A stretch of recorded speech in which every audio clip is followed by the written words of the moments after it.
Okay. So I'm going to discuss 3 lessons for this meeting kasi medyo ano lang siya, tawagan niyo mubo lang man siya.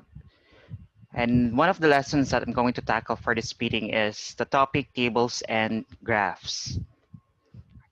Okay, lesson objectives. At the end of the lesson, the students can differentiate tables and graphs and apply tables and graphs in research. Okay. Presentation of data. Okay, after the collection of data and treating them with appropriate statistical formulas, the presentation follows. The commonly used tools of data presentation and quantitative research are figures, tables, and graphs. These are tools to clearly and easily present one or more sets of data series to the readers. It also shows the results of data analysis through a statistical method. So after you gather your research data and apply the appropriate statistical treatment in order to analyze your data, when you present it in your results in discussion, you need to employ graphs and tables. When you present the numerical data and numerical analysis of your research.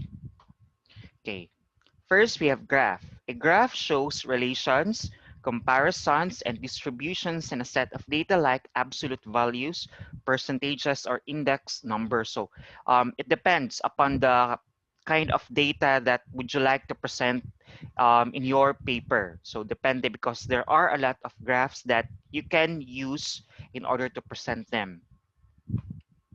So basic types of graphs. First is area. This graph shows the relationship between parts to a whole over time. Examples are the enrollment statistics at a school for the last 5 years or the sales of a marketing firm by a region for the year. The area graph is best used for 4 to 6 data series. Itong area graph kapag, like for example, if you want to show population growth from for the last 10 years. So bagay na gamitin kapag if we're going to show that kind of data area para ipakita yung sa between those years na gina-indicate sa data. Like for example, this one, US music sales by format. So these are the different types of kang sa music gani like na vinyl, cassette, compact disc. So this kind of data, pakita niya ang kung sa kakusog ang sales yun sa ano sa format, music format. So this is an example of area graph. So we have column. This graph shows the differences in individual values vertically. It can be used to show the differences between values in different time periods or other data groupings. Okay, just like this one.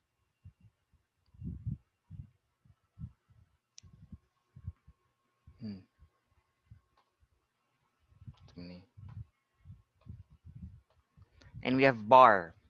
This graph shows the differences in individual values horizontally. It is not a good choice for showing values in different time periods. It works better for presenting the results.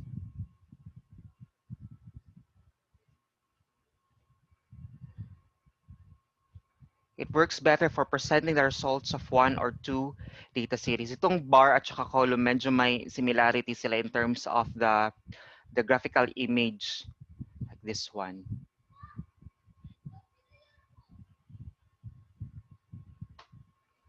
Okay, we also have line graph. This graph features values at different points in time. It is usually best to have equal time intervals along the horizontal axis of the graph. So, just like this one, ito yung itsura kapag line graph. Then you connect the dot yung sa x-axis. Then we have pie graph. This graph shows the proportions of each segment of a whole. This graph only handles some data series. An example is the proportion of funding provided to the organization by each level of government in the past year. Or ito. It shows a proportion budget, like this one. So key graph elements. First is the colors. Enough contrast between the background color and the color of each data series. So you need to be mindful when it comes to choosing the colors of your graph kasi you need to make sure that the graphic image is readable.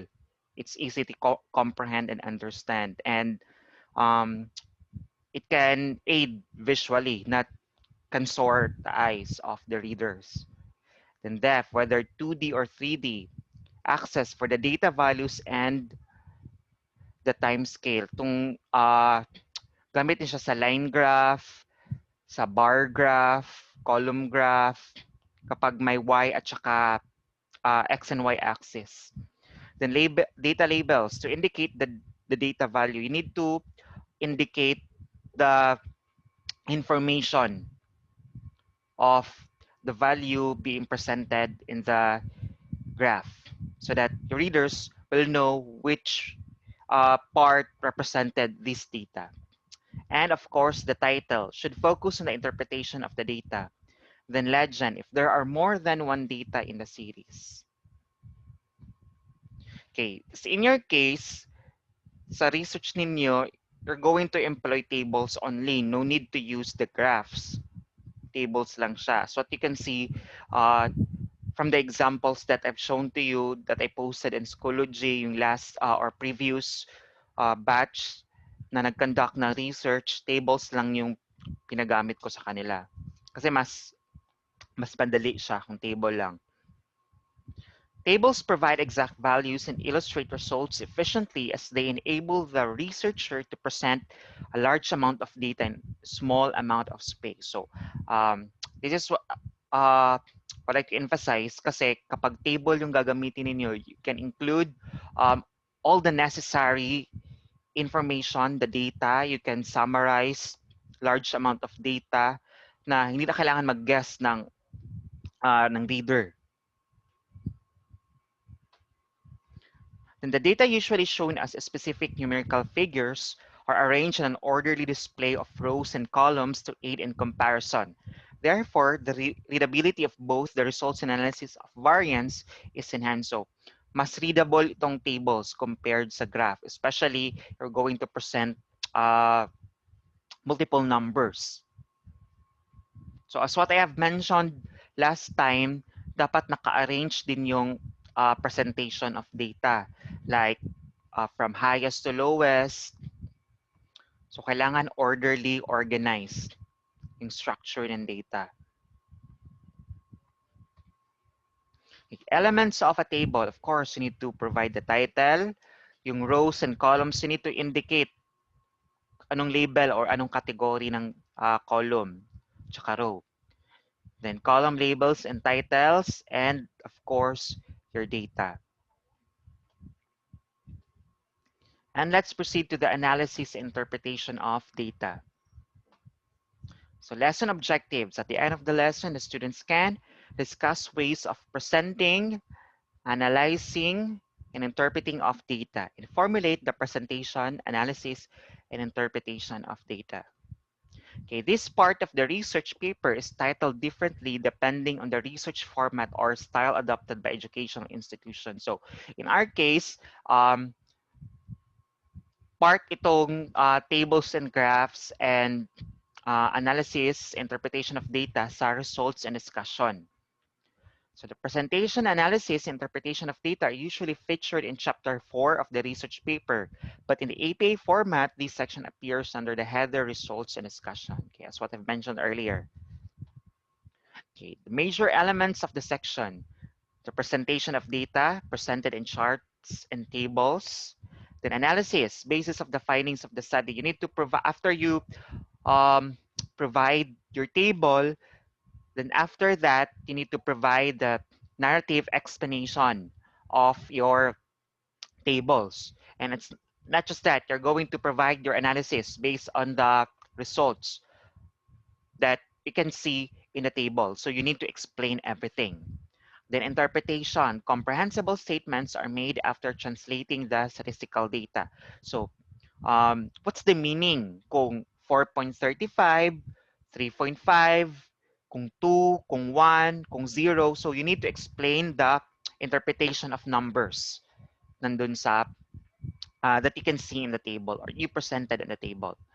Then discussion, explanation of the results or findings is needed to establish a more logical and empirical basis of the conclusion. So as what I've said, you need to provide evaluation of the results and the findings in a study. So you also need to present um, related literature that can suffice your analysis. So that's your safety net when it comes to discussing your um, results in discussion. And that's it. I'm going to show you kung paano nyo susulat yung results ng discussion.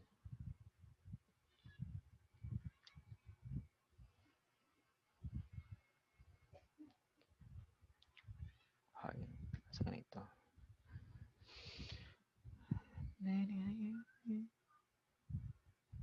Open ni. Wait.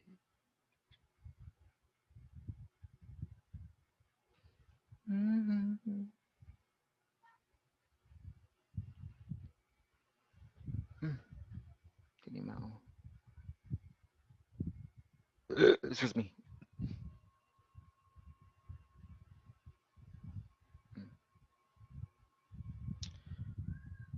Then, on presenting your tables, you need to go back to your statement of the problem. Kung ilan yung statement of the problem ninyo, usually, that's the number of tables that you're going to present in your study. Kaya halimbawa, this one,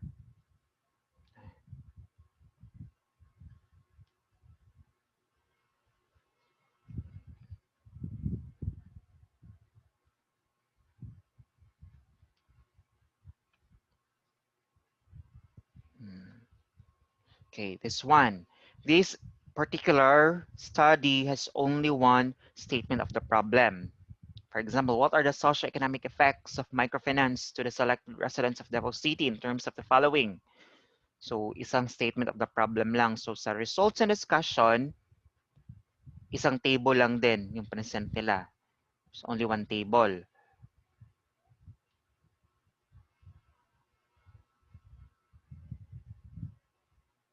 So, mura ni siya.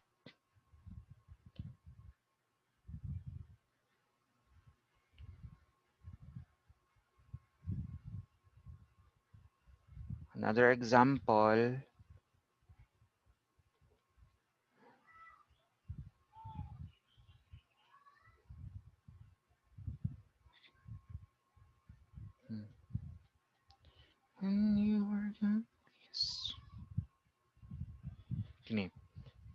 this study has 3 statement of the problem. What are the personality traits of the gamers in Davao City?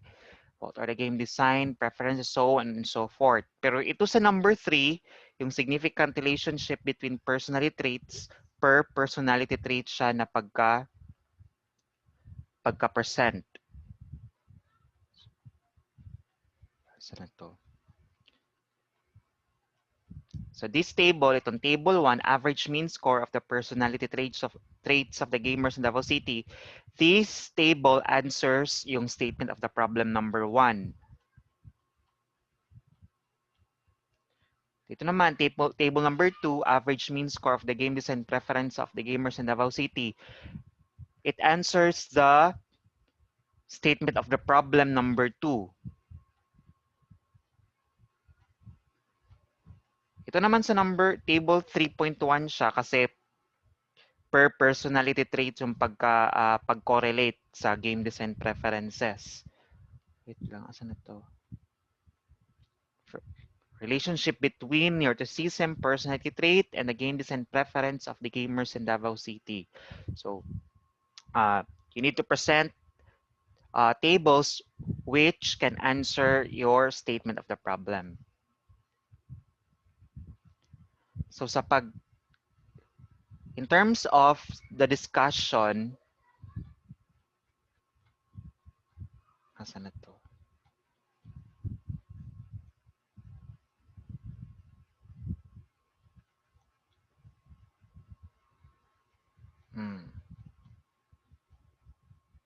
Maklaro yung PDF.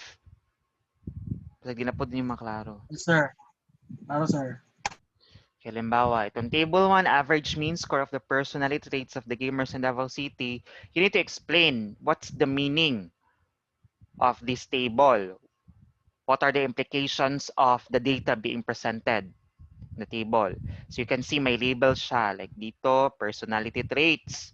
Ito yung mean rating niya, itong SD or standard deviation, tsaka ito yung interpretation.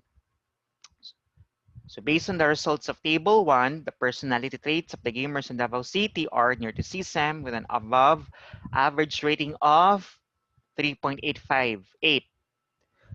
Openness with an average rating of 3, then so on and so forth. You need to explain how you need to discuss. You need to provide narrative explanation. So after that, kung ano yung interpretation, anong analysis ninyo. Among the 5 personality traits of the 5-factor model, neuroticism is the highest with an above average mean rating of 3.858, which means, so ito yung analysis ninyo, which means that the gamers in Davao City have a higher tendency to become anxious, angrily hostile, depressed, self-conscious, impulsive, and vulnerable. So when you provide an analysis, you need to go back to your theoretical framework at saka sa results sa related literature ninyo so that you will know. And then you need to go back to your research instrument also kasi nandun yung information na based dun sa pag-answer ng respondents. So they likely struggle with an easy feelings or nervousness, fearing that an approaching event will result in unexpected or negative outcome. They also tend to be pessimistic about themselves, the things around them which can affect their stability. Thus, gamers, ito yung parang conclusion sa analysis. Thus, gamers in Davao City are prone to experience negative emotions and mood swings. This claim can be supported by McRae and Costa. So, kailangan nyo mag-support ng theory sa analysis para na safety net ng inyong, kahagbungan ng inyong analysis. So, this assertion can also be reinforced by Markey and Markey that neuroticism is characterized by so on and so forth. So, ana siya. You provide, you explain what you can see on the table, then provide your analysis, then evaluation, conclusion, and then support with theory or related literature. So in ANA. So you discuss every part. Asa to?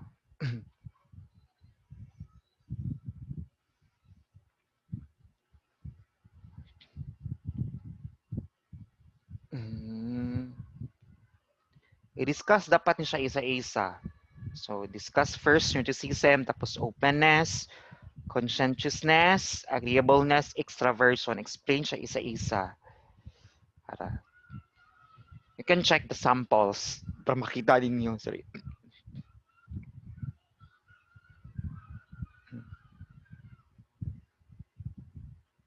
So you also need to provide an overall conclusion sa paper ninyo.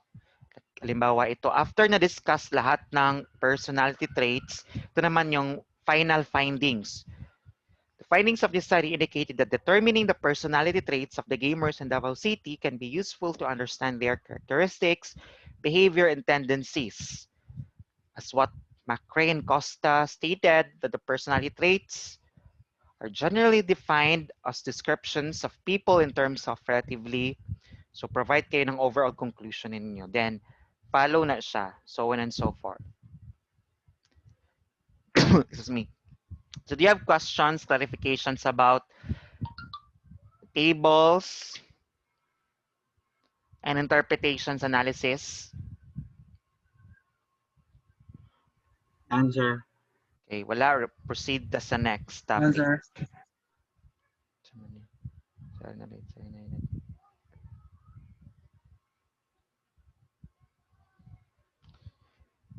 Chasing shadows in the crossroads.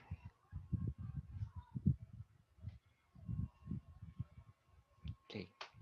So the summary of findings, conclusions, and recommendations. This is the last major part of the research paper, yung chapter 5. So chapter 4, yung results and discussion, and you're going to present the tables and analysis. Ito naman chapter 5, summary of findings, conclusion, and recommendation. So lesson objectives. At the end of the lesson, the students can discuss the ways of formulating the summary of findings, conclusion, and recommendations of the research paper, and formulate the summary of findings, conclusion, and recommendations. So the concluding part, after the collection of data and collating, presenting, analyzing, interpreting, and discussing the results, the formulation of the concluding part of the thesis follows. The concluding part is composed of the summary of findings, conclusions, and recommendations. Itong chapter 5, it's like the summary of the contents in results and discussion. Kaya tawag sa summary, conclusions, and recommendations.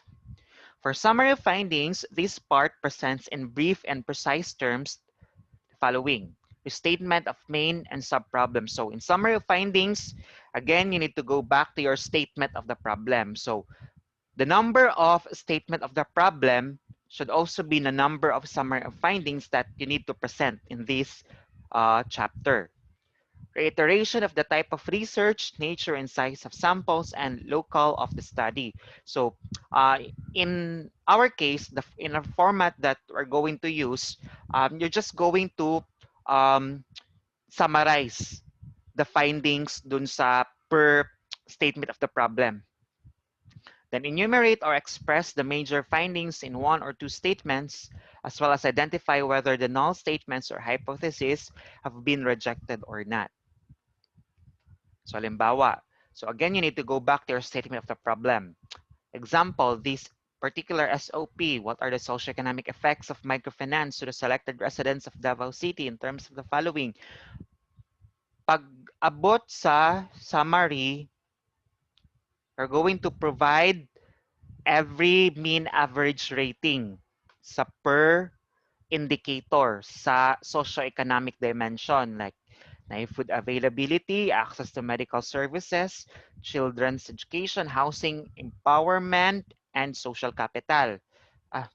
So pag abot dere, the effects of microfinance on the socioeconomic dimensions of the households in San Rafael Village, access to medical services, with an average rating of 4.100, so on and so forth. You need to indicate all the indicators and kung ano yung yung average rating nila or yung mean. For conclusions, conclusion contains insights drawn from the findings per subproblem.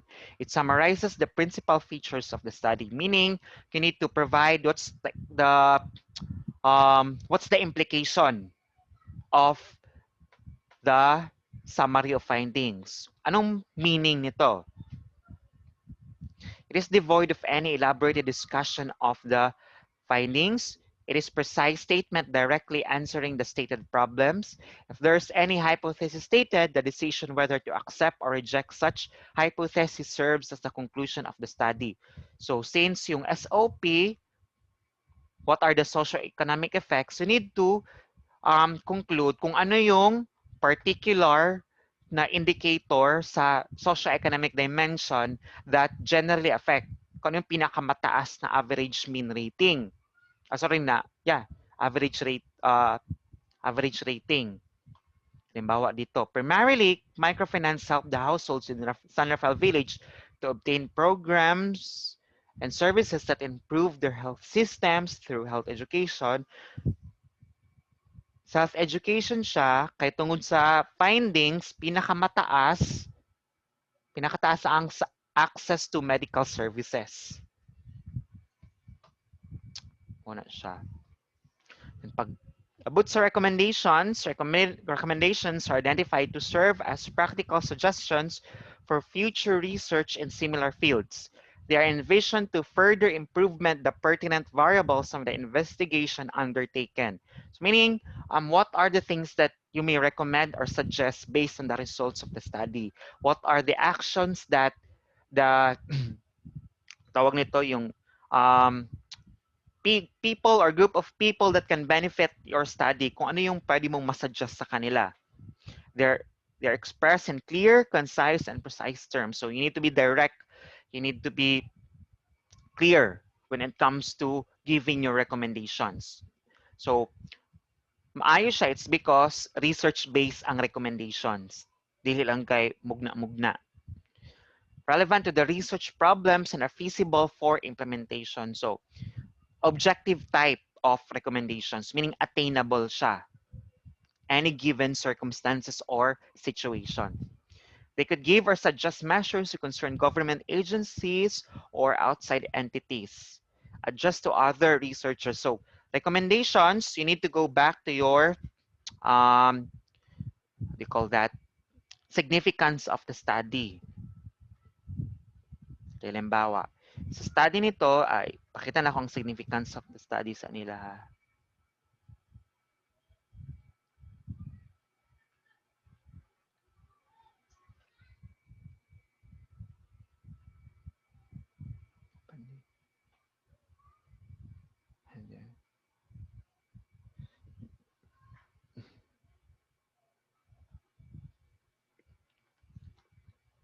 Baklaro PDF.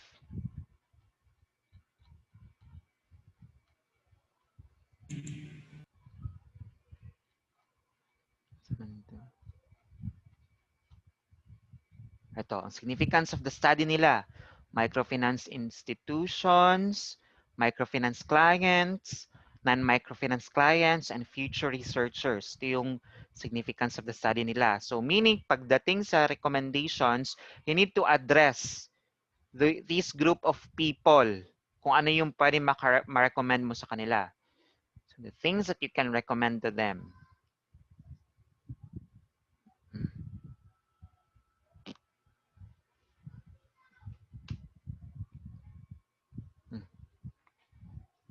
Okay, this one. This one is addressed to microfinance institutions. So microfinance institutions should develop better loan services in order to satisfy the needs of their customers, so on and so forth. Ito naman. Microfinance clients should learn how to set and discipline themselves towards borrowing and spending their money, so on and so forth. Then, for non-microfinance clients, should be wise if they ever have a plan to loan money in microfinance. And last one, for future researchers. Ganun siya. And that's the end of the lesson. So do you have questions, clarifications? None, sir. Klaro sa atua? In Yes, sir. chapter 4 o chapter 5? Yes, sir. Yes, sir. So kung wala na ipangutana, I think it's a wrap. That's the end of our discussion. And don't forget this this Saturday mag-meet. I will update you what time and we'll meet you by group because I'm going to discuss to you your research instrument. Then you write your chapter 3 na, and then I already posted sa sa long quiz natin. Long quiz the week before your exam. I already provided the specific dates. You just study all the lessons. By the way, yung sa modules na kulang pa, post ko lang sa Schoology. Okay? So I think I'm going to end the call na. Thank you very much, guys. Sir, thank you, sir.